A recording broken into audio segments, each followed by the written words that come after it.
How can you have him above Jack Lambert? How can you possibly have him above Mel Blunt?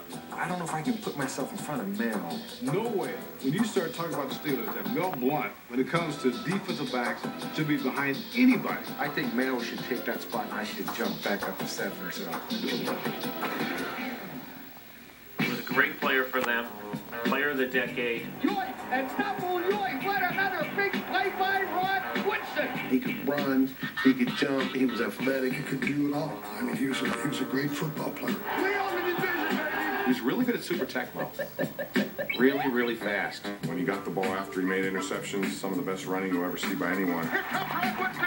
See you later.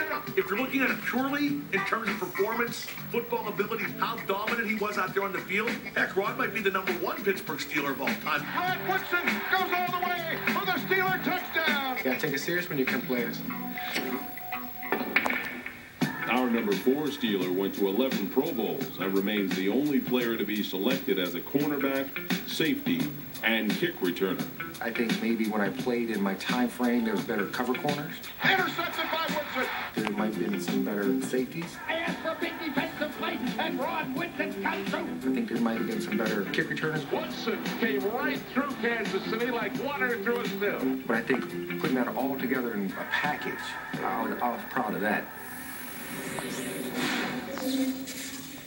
Talent and versatility are important, but to be this high on our list of Steelers, you have to be tough. In 1995 season, he blows out his ACL early in the year, and almost unprecedented. The Steelers carry him all year with really one shot, and one shot only for him to play, and that's in a Super Bowl. Just the act of keeping that roster spot open says a lot. Rod was in the right place at the right time. You know, he had a coach, Bill Cowher, where a lot of people would have put Rod on injured reserve. Welcome to the NFL. All the credit goes to Bill Cowher. I'm like, I can make it back. And he looked at me kind of like crazy, like, well, let me think about this. And then the next day he came to me and said, we're going to keep a spot open for you. And I got to play in the Super Bowl. Just the fact that he came back from that, when most people thought he would never come close, shows you what kind of drive this guy had. Anybody never played this year, and it worked and worked. Despite our #4 Steelers effort, Pittsburgh lost Super Bowl 30.